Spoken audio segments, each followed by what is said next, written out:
Hi, I'm John William Tilley. This is Kings, Killers, Clowns. We have an interesting guest today, Dr. Wayne Johnson, PhD. Wayne is born and raised in Chicago, Illinois, still lives there. Actually, just moved recently just beyond the line. Wayne put in his time as a uniform, then later detective in the Chicago Police Department. From there, he put in years on the Chicago Crime Commission when they were combating organized crime in the city. He went on to become the chief of police of Cicero, Illinois, and then moved along to, he got his PhD, he moved along to Harper College, where he taught criminal justice, I'm almost sure. He has written a wonderful, wonderful book, and he had a great editor on that book. It's called The History of Violence, an encyclopedia of 1,400 Chicago mob murders. And sir, welcome. You have another book out that I think is going to be of a lot of interest to Paul. I'm sorry, and I'm terribly sorry. I've known Wayne for so long, I just got it. And with us is former police officer, Gary Jenkins. And Gary, you have your own podcast as well? Right, Gangland Wire. Gangland Wire. It's been around it's a wonderful, wonderful program. And of course, attorney Paul Whitcomb. Researcher, mob expert. Welcome, Paul. Thank you. About that, I wasn't thinking. Wayne, welcome. Thanks, John. I appreciate it. What's your new book? The new book is going to be titled "The Jewish Faction of the Chicago Mobs," based on my background in investigating mob murders and cold case mob murders. I had the distinct pleasure as a member of Chicago's intelligence unit to arrest Lenny Patrick in 1995 and charge him with 3 cold case murders. And that really stirred up my interest in that area or that niche of organized crime. Let me ask Paul. Paul, I know you know a lot about Lenny Patrick. Probably more than I ever dreamed or wanted to know. Not as much as Dr. Johnson, but yes, I was present for 2 trials that Lenny testified against. Probably the number 1, 2, and 3 guys in the Chicago mob.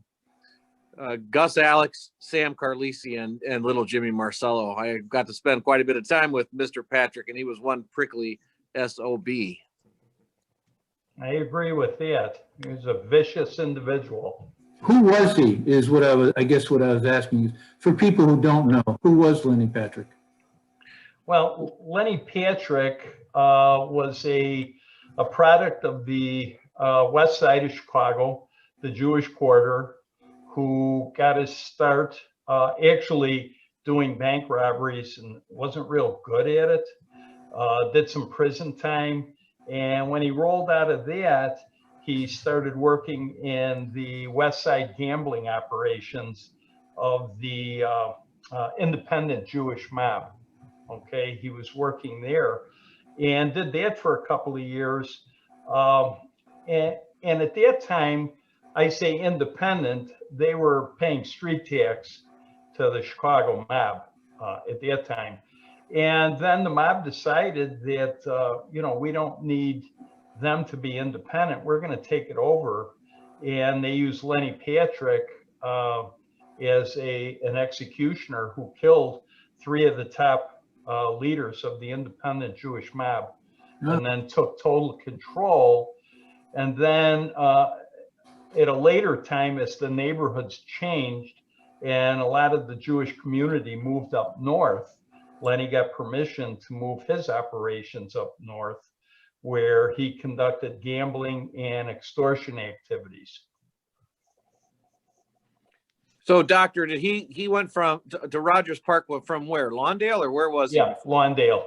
Okay. Lawndale, there was a progression, Maxwell Street to Lawndale. When you made it as a Maxwell Street, whether you were legitimate or illegitimate, you moved to Lawndale. That was making it.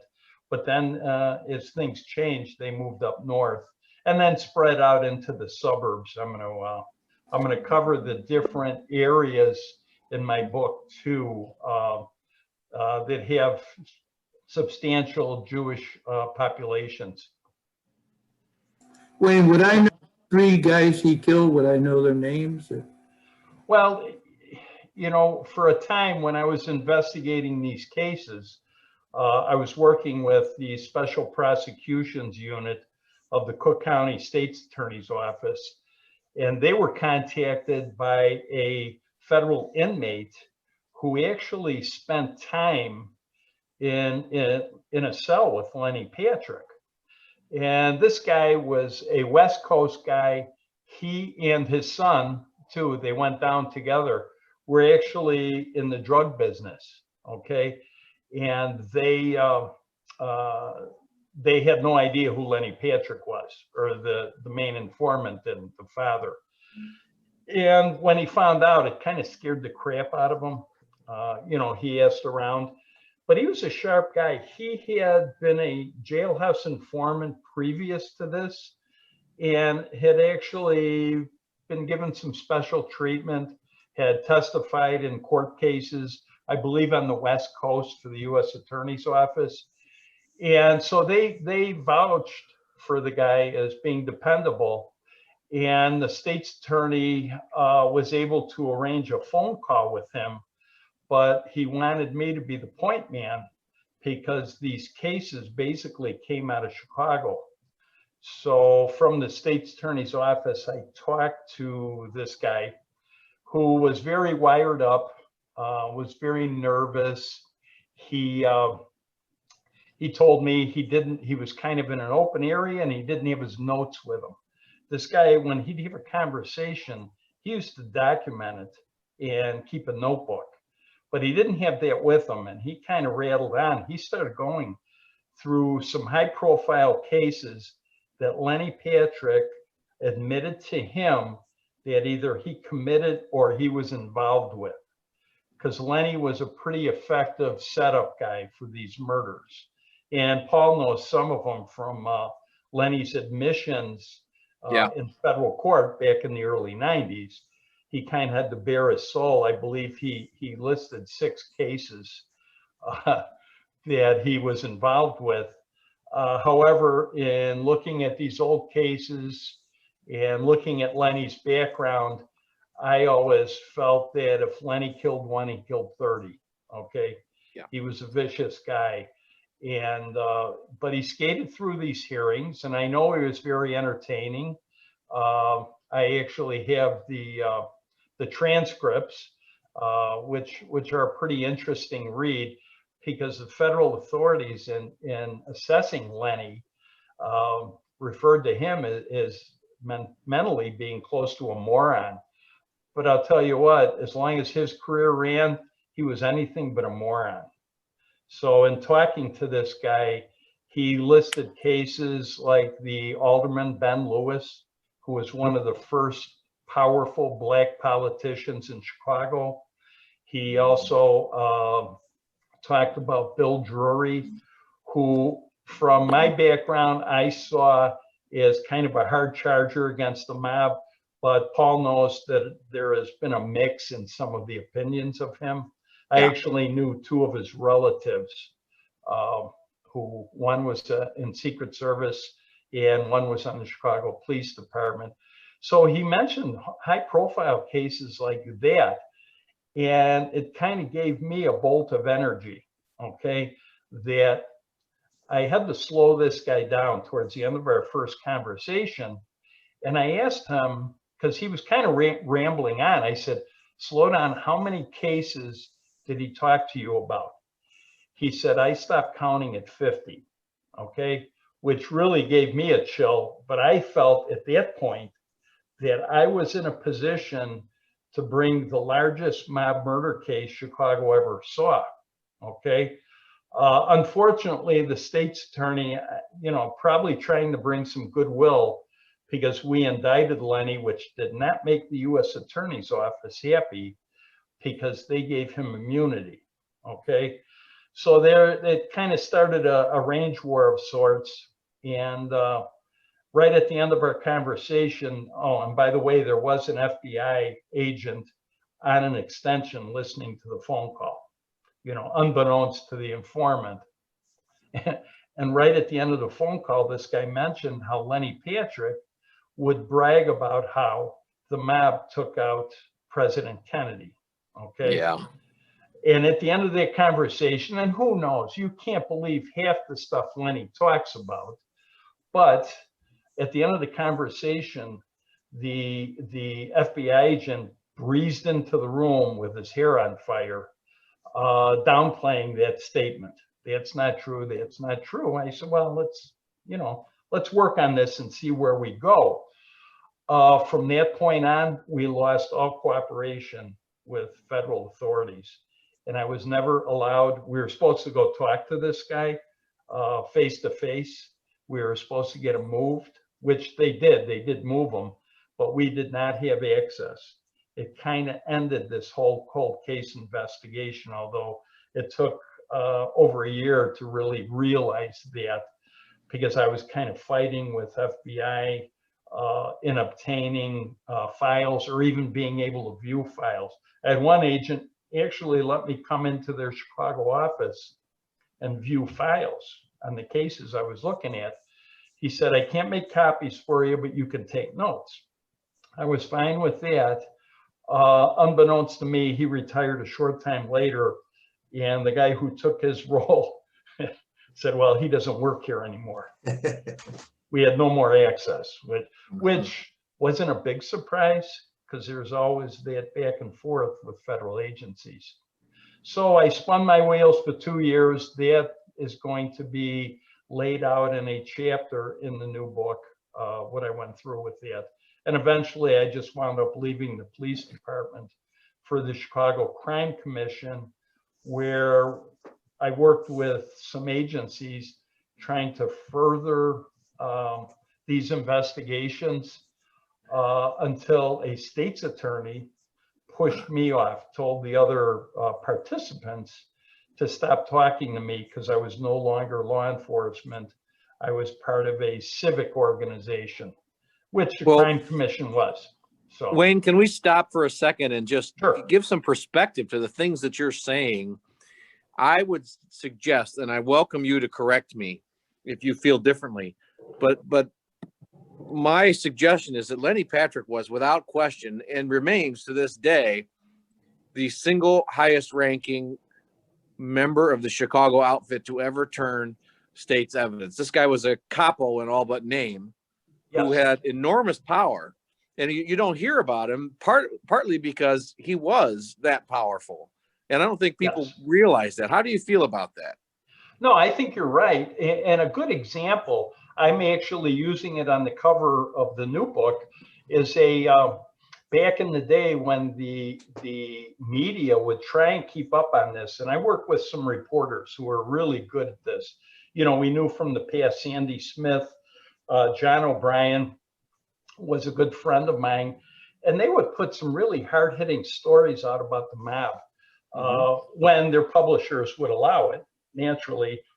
And in 1970, Chicago Today, a defunct newspaper, published a chart which had Lenny Patrick on it as one of the bosses of the North Side, which was pretty impressive because, Paul, you know better than anyone else that, and I keep repeating myself, it drives me nuts that the media keeps referring to Chicago as the Chicago Mafia. Right. And it's never been the Mafia. I mean, we've had Sicilians within the Chicago outfit, but it's never been Mafia. It's never followed the New York protocols. So, you know, they've had many high-ranking people who are not even Italian, like Lenny and like Gus Alex and like Frank Schweiss. So it goes on and on. But that's just something, you know how the media is. They just want speed. They're not worried about accuracy. So, but I agree with you that Lenny is the highest ranking guy. And I think behind Jake Guzik, he's probably the most powerful Jewish gangster in the Chicago outfit, although Guzik was not a killer. No, not at all. Lenny was. Guzik was a smart guy. He was a bookkeeper, more or less. So, you know, you try and clarify that. And I go through that within the book. Yeah, so. I agree with you 100%. In terms of influence, Guzik might have been more influential because he handled all the money, but Right. people were legit scared of Lenny Patrick for half a century. Yes. As a matter of fact, one thing that you mentioned about Lenny Patrick bragging about the JFK killing, in the second trial, Sam Carlisi trial, Tom Sullivan actually accused Lenny Patrick of being the gunman on the grassy knoll. I didn't know if you knew that. No, I didn't know that. Yeah, that caused quite an uproar, to put it Oh, I mildly. can imagine. Yeah. Yeah, when those government witnesses start having those kind of outlandish stories, those defense lawyers, they love that. They're going to bear down on that. And You open really that door, discredits it's hard the to heck back out of it. out. Yeah. Right. And Lenny Patrick knew what the U.S. attorney needed from him. He was determined to give it to them to avoid spending the rest of his life in prison. And he knew well that he crossed the line as far as what he was supposed to say, what he wasn't supposed to say. But he did it deliberately to please the U.S. attorney's office on several occasions, which might explain a little bit why they were protective of him, because he was, in my opinion, again, he was the most damaging witness ever in the history of Chicago organized crime. He brought down what I consider the classic version of the Chicago outfit, and it never existed again after Lenny Patrick did his damage. Yeah, I agree with you, Paul. The only thing, and for me, and I reflect back on my days in homicide and the work we put in solving, I call them garden variety murders, gang murders and such. But when I was allowed to work on the mob murders, it was a whole different ballgame. I mean, Yeah. it was tough, especially the older cases. And even the corruption that ran rampant in Chicago back in the day, when I called downtown to record storage to pull the 6 cases that Lenny admitted to in his federal testimony, the guys that were assigned there in the sub-basement of police headquarters, they were kind of, I don't know, they were kind of like the clay people, where they would just come out of the walls, Sure. And when I called and asked for these cases, they were not happy with me. Uh-huh. And the phone started ringing through headquarters, because there were still people that I did not want them, or my commander did not want them to know what we were doing. Right. And eventually it cost several of us our jobs. I left voluntarily because I was given the nod at the crime commission as chief investigator. But my partner went in the private security. My commander, who was on the cusp of being promoted, was told that is not going to happen, for him allowing me to work these cases because of the implications. And it really trickled all the way up to the superintendent, who was fired a short time later for his connections. So it really caused a stir. And when I went down to pick these files up, lo and behold, 3 of them were completely missing. Never saw them. And that's why when we went to court, when they finally brought Lenny in 95, and we went to court, they could only charge him with the 3 cases that we had documentation on, which you, being a lawyer, would know that, yeah, that makes sense. You can't prosecute without those files.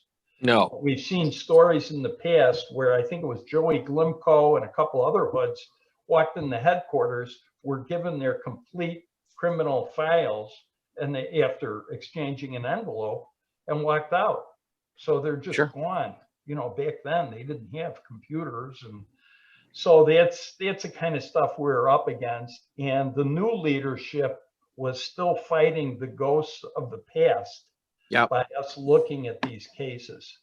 So, it's interesting story. That's why this second book for me is quite cathartic, to be able to talk about the frustrations and the things that we went through with this.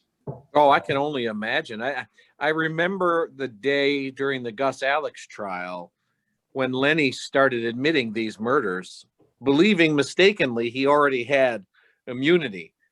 And then when he testified in Carlisi, he was stuck with them. Yeah. So he had to go through them again on the record. And Wow. essentially his response was, well, if I didn't kill them, they were going to kill me, kind of thing. Oh, That yeah, was, sure. you know, you can Yeah. hear him saying that. Right, right. And he was as cold and the guy was as reptilian as anybody I've ever seen. And he was sitting in the courtroom with Tony the Hatchet Chiaramani and little Jimmy Marcello, and he made those guys look like teddy bears.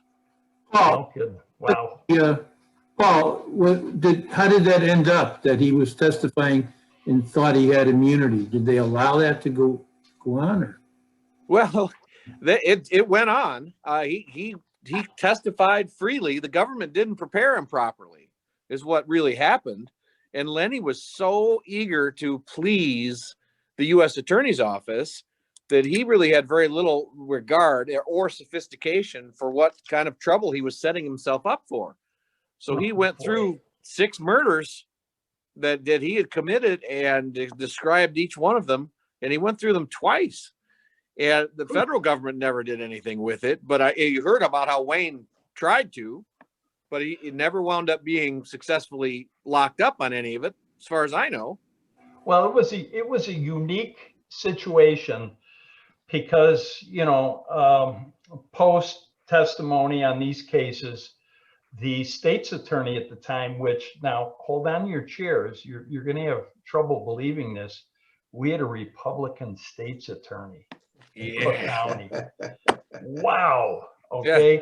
Jack O'Malley, straightforward guy, straight shooter. And he went to his chief of special press. He goes, you know what? These were our cases. Nobody talked to me about them. Okay. Which kind of changed the protocol from that point on. And he said, we're going after them. So the chief of special press calls intelligence, talks to the commander. And I just happened to have a commander who I had worked homicide for. He got transferred to intelligence. I was able to get transferred over there several months later. And I love working in homicide. The big thing was they were trying to step on our overtime because, you know, working a case, you know, when you're rolling on a case and running 30, 40 hours straight is not unusual. And the overtime kind of builds up, and they wanted to keep that down. Okay. Even in homicides, it was just mind blowing that a department would do that. Okay. So we, you know, I got fed up. I was actually going to school part-time during this. And I said, you know what? I don't need this. And I had started teaching, and one of my students was the chief of the organized crime unit. And I talked to him during a break. We had become friends. We talked at every class. I said, hey, can you get me over there?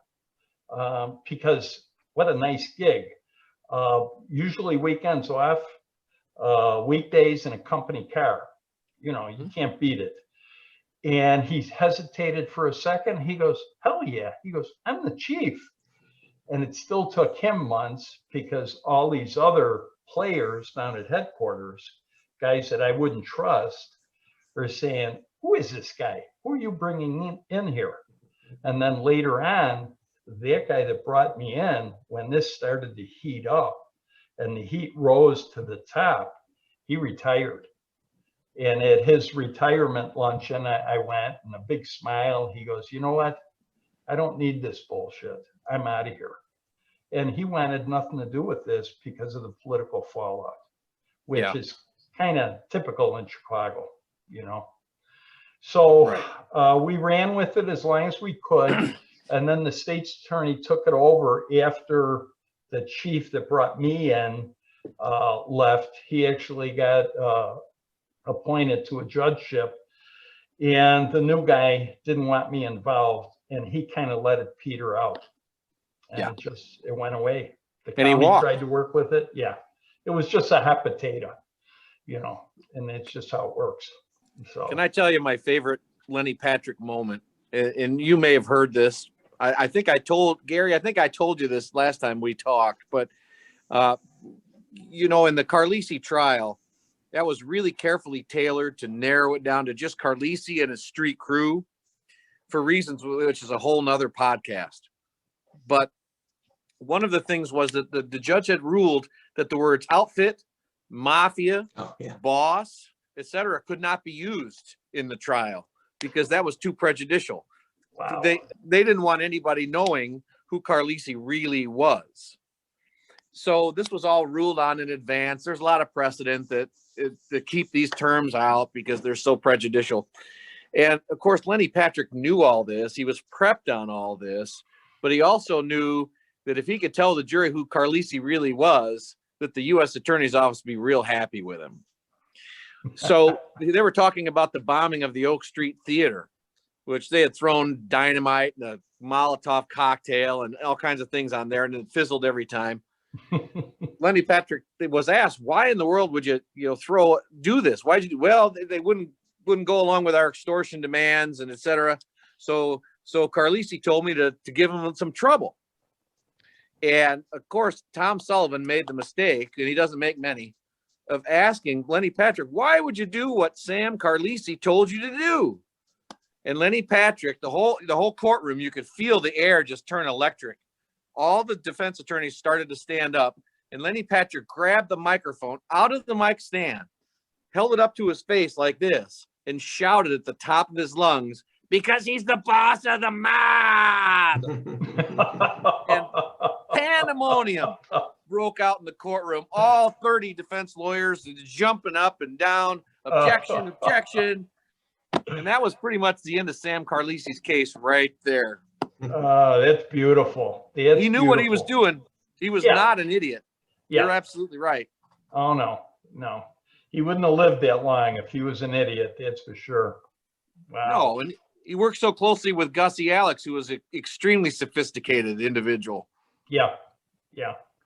They knew how to extort the money. I was just reviewing some interviews with him about Northside restaurants and how they squeezed them and how they ultimately put them out of business.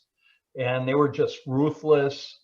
The murders, I worked as an intelligence detective that were related to juice operations. Yep.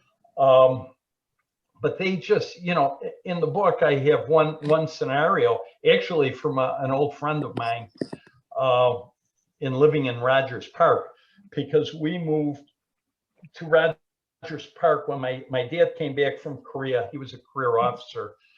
And we moved to Rogers Park when I was about 4 years old.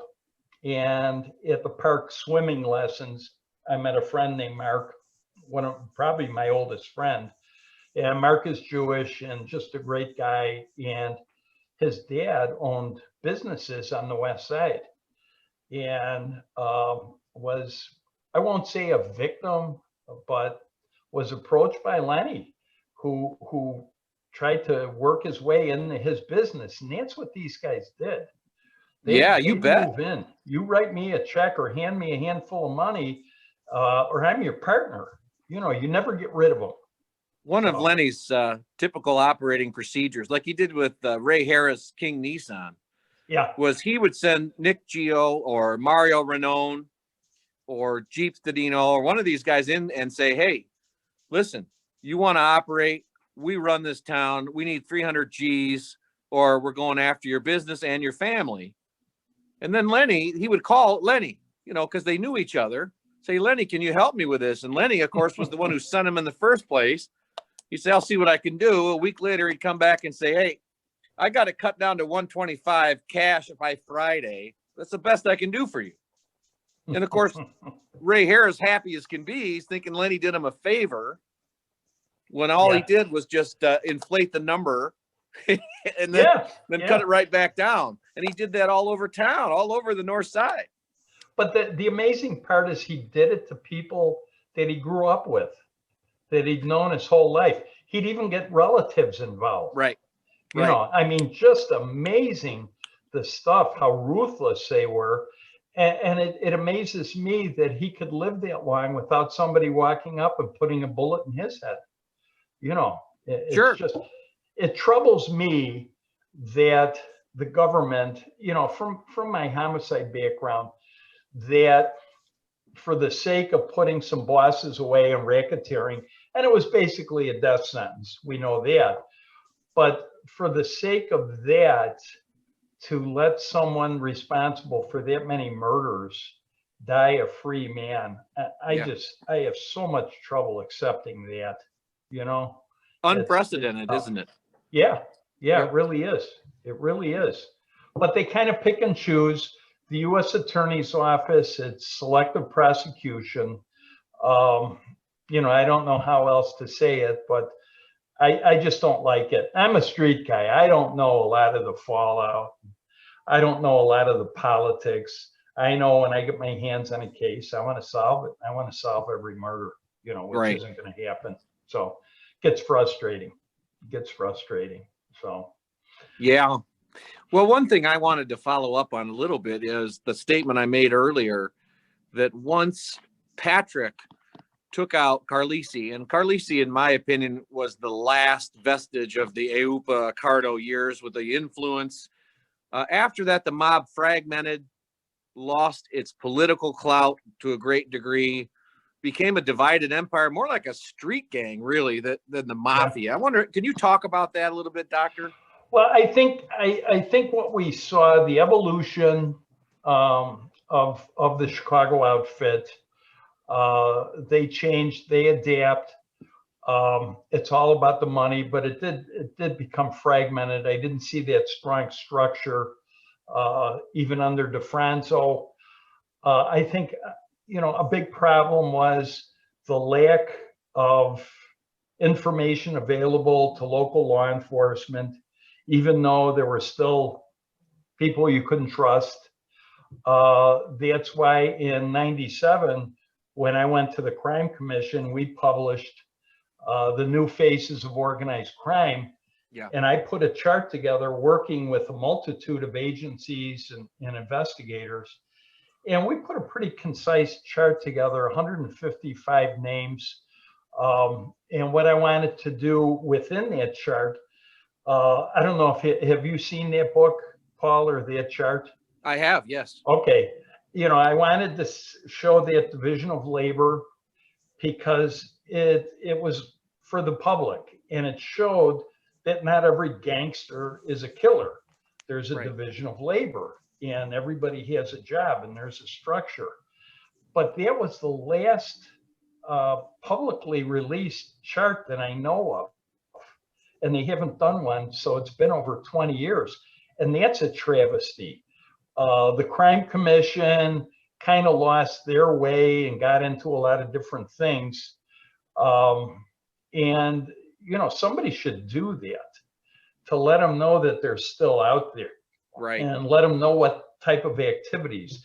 But, you know, it's a training guide. What the mob did, and I remember getting a call at the Crime Commission probably around 2000 from a military prosecutor in Texas who was investigating a murder on post between gangbangers from Chicago.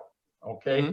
Two different gangs, and they wanted to use the information in the Crime Commission publication as kind of a blueprint to the way things are run. Because a lot of the gangs, I know, especially the most notable was, I think it was the Gangster Disciples, where Larry Hoover would sit his top guys down and have them watch the movie The Godfather, because that's the kind of structure he wanted. That's the kind of respect he demanded from his top people. So they use the outfit as a model. And even the gangs now are more fragmented. I don't think there's that structure like it used to be, where if you violate the rules, you're dead. So I don't see it there either. Everything's fragmented, but there's still a threat. Yes. What aggravates me is that right now, last I heard in Chicago, they do not have one detective that exclusively works the Chicago outfit. Right. And there's a lot going on. Well, and, you know, and a lot of that is, I think that they've moved to the suburbs. Yeah, Yep. That's a lot of it. yeah, yeah, But you're right. For some reason, there's just no emphasis on it. We're too worried about terrorists and Black Lives Matter and these kind of things, and we've forgotten about the outfit, which is still very real. It's just very different than it once was. yeah. And I get that. I certainly get that, but you can't forget about them. They're not going to stop. And you want to hear a good one? You mentioned Renault. Not that long ago, I don't know if you saw the newspaper account. He Yeah. was released because of COVID-19 from jail. Right. I don't know Wow. what the judge was thinking there. And I know that judge well, but I just can't believe that. Yeah, yeah. Well, I remember getting a call. I think it was when I was in Cicero from a friend of mine in one of the suburbs, and said, "Hey, we're looking at a burglary crew. An old friend of yours talks about him." And I said, "Yeah, what's he up to?" He goes, "He's doing burglaries, but high-end burglaries. Okay, all the way from the western suburbs to the North Shore." And they finally, I said, did you notify the feds? He goes, "Hell no." He goes, "We're going to do this. We don't want to get it pulled away from us." And they wound up building a pretty good case that put him in, the last time. Yeah. And Yeah. then COVID lets him out. So, And he was a big player in the roll of dominoes that led to Lenny Patrick's cooperation. yeah, I don't think a lot of people realize that, but it was Renault that really brought Lenny Patrick in. yeah, yeah. Well, you know what troubled me was when I was working these cases, and I had a suburban case out of a motel. A guy was found beaten to death, and I had my homicide suit on trying to work this thing. And when I reviewed the suburban file, a name popped up of a guy named Vicarigo. And when I read the description of the crime scene, the victim was seated in a chair and beaten to death. And he wasn't a big guy. And it fit perfectly the pattern of behavior of Jimmy LaValle. Yeah. Who was a big physical guy, a muscle guy, and he liked beating people up. And then the other guy, Vicarigo, I believe they're both dead now. I ran their names not that long ago. They were both federal informants. And, I just, oh God. Right. And I wondered, were they federal informants when this crime occurred? When did they begin federal? You know what I mean? So they're federal informants, yet they're out there carrying out these dastardly deeds, with federal protection. Oh my God, it just blows you away thinking about it. So, well, one of the best parts, and I don't mean best as in good, but best as in fascinating, of the Carlisi trial is a wire that a juice loan victim was wearing while the hatchet Chiaramani put him on a hot griddle and choked him because he hadn't made his payments. And the FBI is outside listening to this, letting it go on because they were building a case against Carlisi and his crew. So that's exactly what you're talking about. This guy's got the balls to wear a wire on Chiaramonte, and they stood by while he put him on a hot griddle. My God, that's just, unbelievable.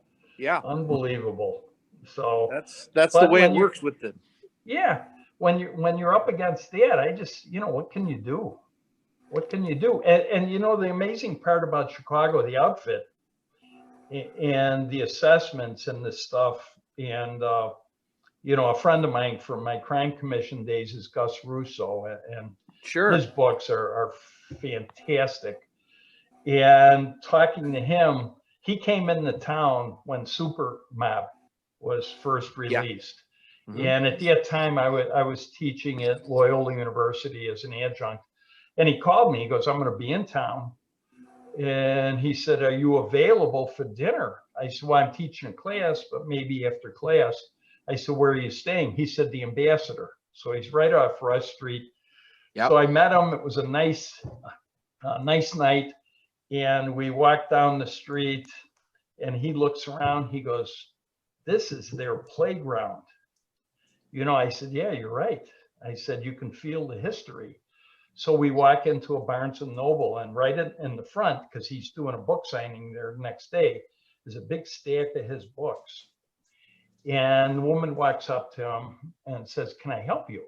He goes, "No, I'm just looking at the setup." He goes, "I'm going to be here tomorrow. It's my book." And she goes, "Oh, okay." She goes, it's selling already. And there was a very distinguished gentleman that came in here and looked at the book and paged through it and seemed a little troubled. And she asked, "Well, what's the problem?" He goes, "My name's not in here." and I had the same thing when I did my chart at the crime commission, my OC chart. And I had a guy call me, and he was one of the players, but not a major player. And he was upset that his name wasn't on the chart. He goes, "You're making me look bad." And I promised him, I said, "The next chart, you're going to be on it. I guarantee it." And then never had an opportunity, but it was a good story. But what that book Supermap tells you is how they went west and the power they had coming out of Washington. And I'm sure, Gary, I don't know if you ever dealt with them in Kansas City, but they had a pretty strong presence there with strong connections to Chicago. Did you ever come across any map cases there? Well, I mean, they had the skim case, and I mean, our family is a really small family, be like a crew in Chicago, but it was highly disciplined and led by a guy who could really was really competent, Nick Savella, and he developed his own stream of skim coming out of the Tropicana in Las Vegas that Chicago didn't have anything to do with, but he was smart enough that he paid IUPA. He slipped him 5 figures periodically, like $10,000, $15,000 out of that Tropicana skim, whereas Chicago and Kansas City, Milwaukee, and Cleveland all shared in the Stardust skim. The Stardust, the Hacienda, the Marina, the Fremont, I think, were the 4 casinos that they all shared in that, because they all influenced the Teamsters pension fund to make that loan to Alan Glegg. So, oh, really? Yeah, I didn't know that. Yeah, that's how this guy Alan Glegg got the money to buy those 4 casinos, was from the Teamsters pension fund.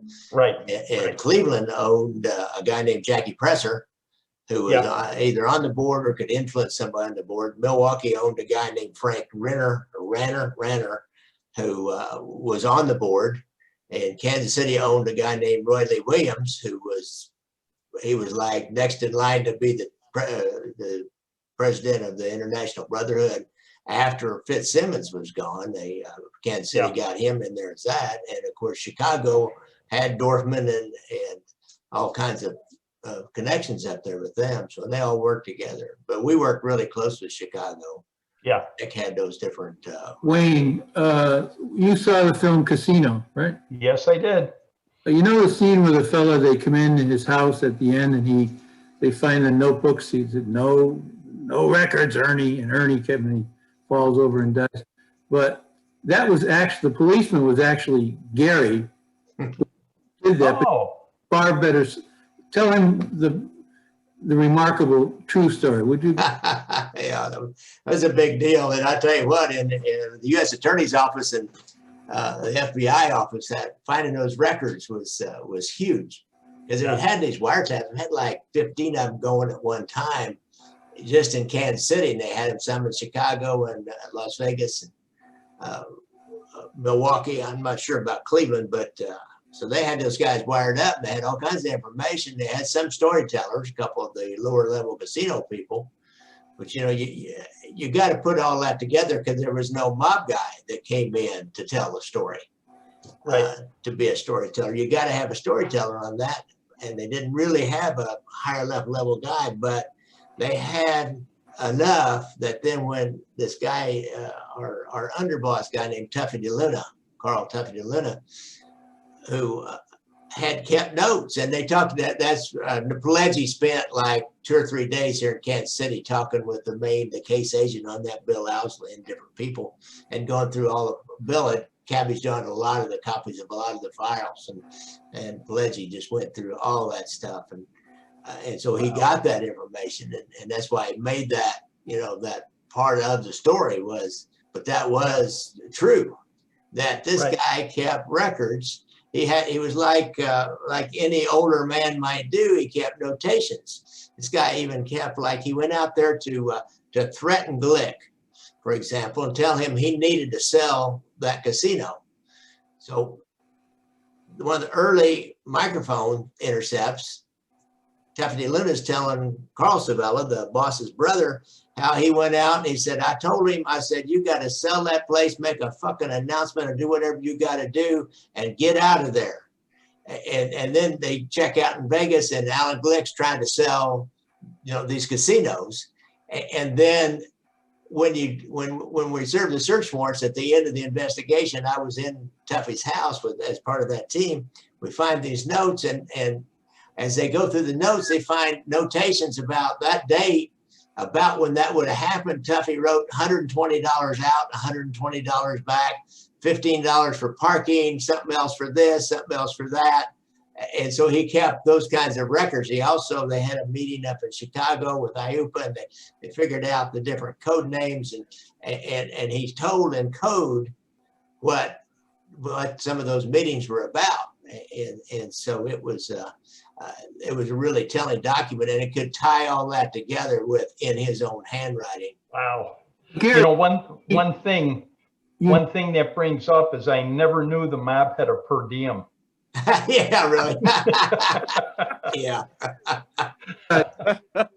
a subpoena, a warrant rather, to go in the house. You were leaving, and he said, by the way, I've got these records downstairs. Well, it was kind of interesting. The agent who was in charge of that location was Shay Airy. Shay Airy is an old-time agent, been here and worked organized crime since they started the program in the early 60s here in Kansas City. So, he knew Shay knew Tuffy. I mean, Tuffy was really a congenial guy. His wife started getting upset, and he said, now, Sandy, just settle down.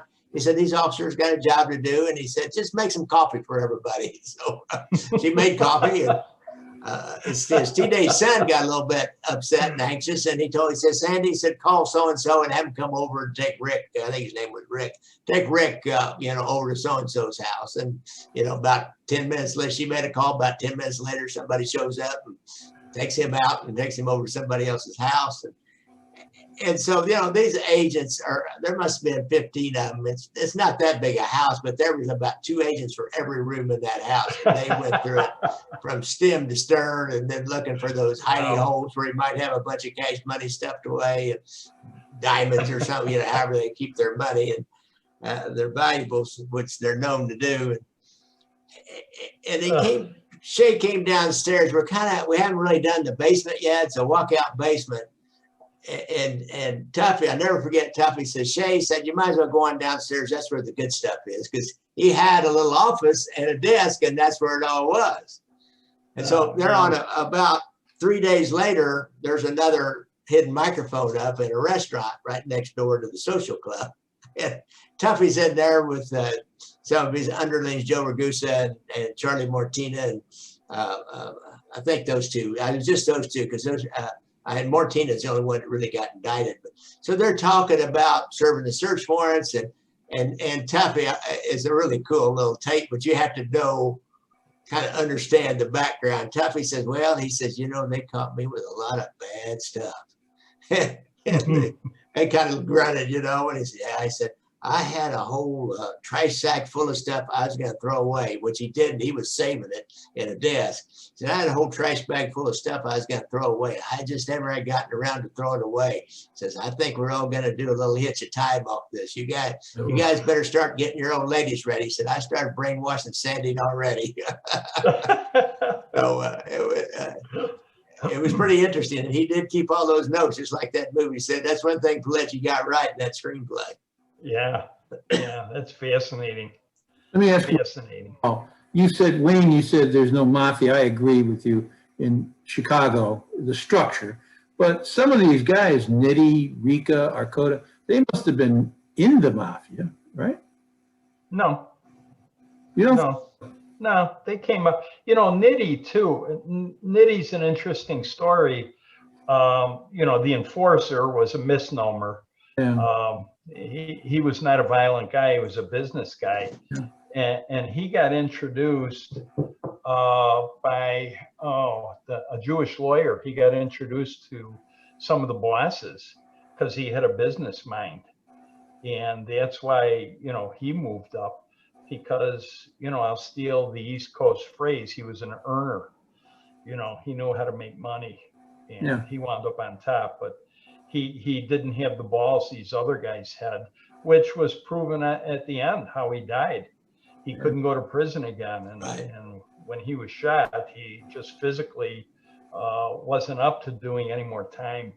That's why he wouldn't take the fall on the Hollywood extortion case. Yeah. So, He was 5'4", which is amazing. Yeah.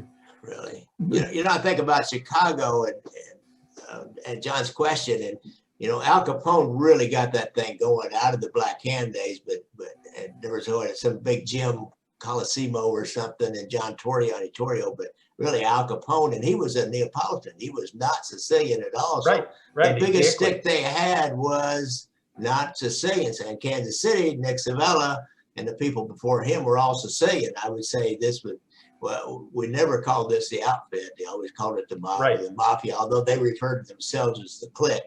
Of course, the syndicate back in the 50s, but this was more like the mafia because they were all Sicilian. All of them involved were Sicilians. They had a couple of Jewish guys, but they were not anything like this Lenny Patrick was. Nothing at all. They helped handle gambling and things like that, but they didn't tell anybody what to do at all. When they knew anybody that was not Sicilian that told anybody what to do in this family here. Whereas Chicago, they had, you know, Greeks and they had everybody.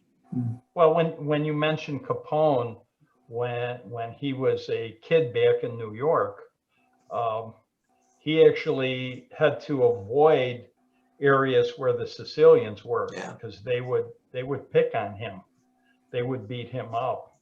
So that's how strong that Sicilian, you know, belief went.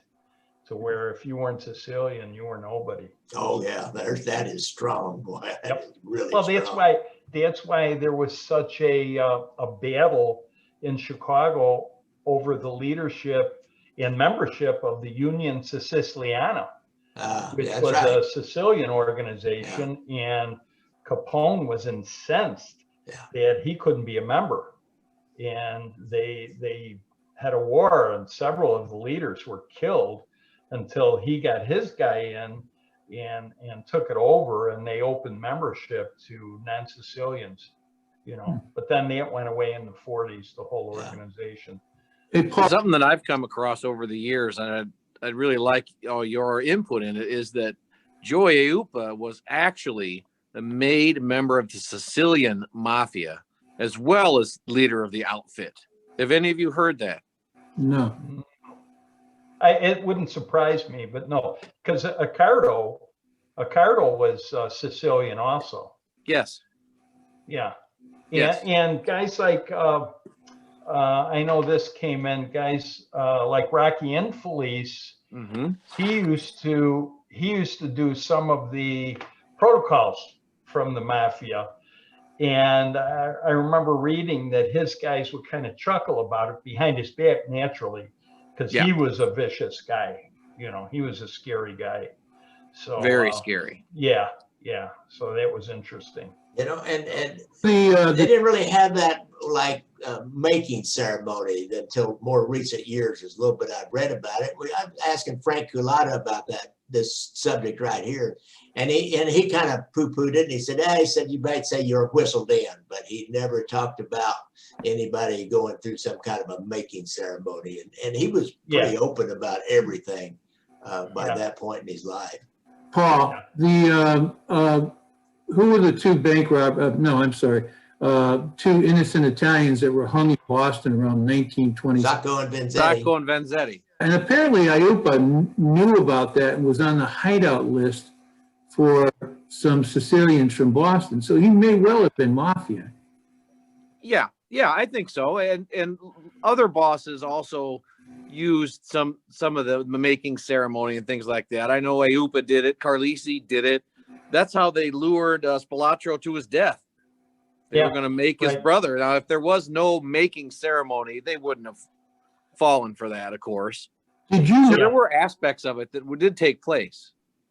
Paul, you know the informant that Wayne is talking about, who led them to Lenny Patrick? Did you meet him in court? Renaud? Oh, yes, absolutely. Sure. Renaud was sent to kill Jeeps Didino, who was kind of an elderly, harmless in that context, mobster. And on the way to open the door to get in, he spotted Willie Messino and another hitman trailing him. And he began to suspect that he was going to be hit as well as Jeeps. So he called the FBI. He flipped back again. He was known as Mario the Flipper Renaud for good reason. But that led to Lenny, who led to Gus Alex, who led to Carlisi. It was a significant domino to fall. Yeah. Did you find, as that detective did you, Paul, did you find Patrick dumb, or did you feel that he was uneducated, probably, but was he sharp, street sharp? I think he was extremely smart, but crude, rude, unsophisticated, and ruthless. If I had to describe him with any single word, I would choose ruthless. Yeah. Paul, I'm sorry, Wayne, I want to go back for a moment. Ben Lewis, so he was on the Ben Lewis murder? Yeah, he talked about it. I don't think he was there. He listed guys that were there. Okay. He mentioned supposed to have been part of that. Well, one that he mentioned, probably the highest ranking guy that was supposed to be part of that hit crew was Angelo the Hook La Pietra. Mm-hmm. Okay. He was around now Angelo wound up running the Chinatown crew. Okay. And he was pretty ruthless. He and his brother Jimmy was more just muscle, but Angelo was a boss. Yeah. Okay. Of a crew. He was the Reagan killer? Lenny alluded to the fact that he was the actual killer with Reagan. Yeah. Because he liked shotguns. And when you look at the photos, I had the photos that the press had, but back then too, they gave the press a lot of access to crime scenes. Yeah. There were some good photos. Yes. And Reagan got hit, or not Reagan. Why am I saying Reagan? I'm thinking of Drury, police captain. Drury got hit with like 3 deer slugs through the windshield of his car. Right. Reagan got hit with shotgun rounds, and I believe a .45 was used. Right. There was a passenger shooter, and then in the back of the pickup truck, under a tarp, was another shooter who popped up. Yeah. The amazing part is he had 2 bodyguards trailing his car, who, I heard one story that one of them got off 2 rounds. I don't know if that's even true, but the amazing part is how they got into the hospital and finished him. Right. Right. That story. Amazing. Do you believe that story? What? I do. Do you? Oh, I'm sorry. You should tell them the story. Tell the public this. Go ahead, Wayne or Paul. Go ahead, Paul. Well, Reagan survived the shooting, barely, and he lingered. And of course, Accardo very much wanted Reagan's wire service, and Reagan was a tough guy, a real tough guy, who had the guts to say no to Accardo when people were being killed left and right. And somehow in the hospital, he's convalescing under police guard. Somehow someone got into the hospital, slipped, I believe it was arsenic, into his mercury. Okay. Mercury, and killed him. Yeah. While he was recuperating from the assassination attempt. So that sounds very Hollywood, but that's factual. Yeah. Because Yeah, that was all over the file. The interesting part is the 100-page statement that Reagan provided to, I think the state's attorney at the time was Tom Courtney.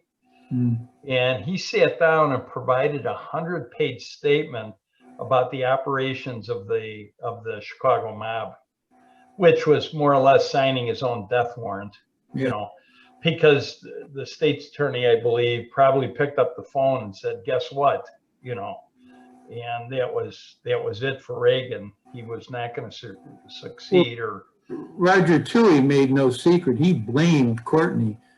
He said Courtney set him up, and oh, sure. Yeah. Courtney was a thief. Yeah. Yep. Someone should do a book. It would be an inside baseball book about Chicago in the 1940s to the really early 50s. The much overlooked gaming wars that went on in Chicago.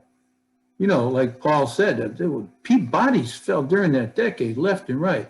The mob said, that's it. We're running gambling. If you're going to do anything, throwing jacks for pennies, we get a cut. And bodies fell left and then there's these fascinating, the Reagan story, and there's a lot more. The black neighborhoods, I think. The policy wheel stories, yeah. Oh, yeah. Yeah, once they took over the wheels. Yep. Yeah. Yep. The guy that Wayne and I actually went there. He ran a junkyard out in the suburbs. You know who that was, Paul? No. He was a payoff man, Jewish gangster. No. And he went down to that wonderful hotel you and I went, Paul, Wayne, in Chicago. What's the name of it? The Hilton? No, the wonderful old white hotel where they invented the brownie and so forth. And the Congress Hotel. Oh. Having dinner with this guy. No, I'm sorry, Palmer House. The Palmer. Palmer Okay. House. Yeah. Crook was having dinner with the chief investigator there, and they have a photo of it in the Tribune. That's nothing unusual, I'm afraid. Yeah, No. out of that era, you know. No. One of the great photographs of that is Ricardo dismounting the airplane from Europe with his bodyguard that went with him, who was lieutenant in the Chicago Police Oh, Department. yeah. I read that story. Yeah. Oh, good. I wish you guys had known him, was Art Shea. Do any of you recall Art Shea? Yeah, the photographer. Yeah. And he annoyed Arcota. He had wonderful stories. And Arcota would swear at him, and he threw his hat at him once, but he liked him anyway. And he's got some wonderful photos, especially the one of Arcota walking in front of the lion, which is, I don't know where that lion is. The Art Institute. Yep. Wonderful shot, you know. And History of Violence, Wayne, you're still selling it, still on Yes. Amazon, right? And when do you expect your new book to come out? I don't know, John. When do you expect it to come out? You're my publisher. Yeah. You forgot that, right? The other question. No, I still have that last chapter. I've been reviewing files on these old cases, so pretty soon, John. Pretty soon. I think it's a good book so far, a little bit out of the bag, in that I think in your last book it was just factual. And as I said, I think, Paul, you were on the interview, that the guy who wrote about the Murder Inc., he was the opposite of most of these mob books. Yeah. But Wayne's book was mostly factual. This one, we learn about Wayne, his background growing up in a Jewish neighborhood, so forth. And so you get the feeling you're hearing it from a guy who was then and there. So yeah, good book so far. And I promise I will. No pressure, John. No pressure. Yeah. I want one for Christmas, John. Well, now there's pressure. There's pressure there. Yeah. So Wayne, what do you think in summary? That's a lot of years, you and Gary, a lot of years in law enforcement. mob battle. Yeah, yeah, and I'm still here. Yeah, Yeah, yeah. and most of them aren't. If you had noticed. We have gone way over our time. I Yeah. add to the public who's watching this. So we've got Wayne, who was a policeman, and he looks like a tough guy.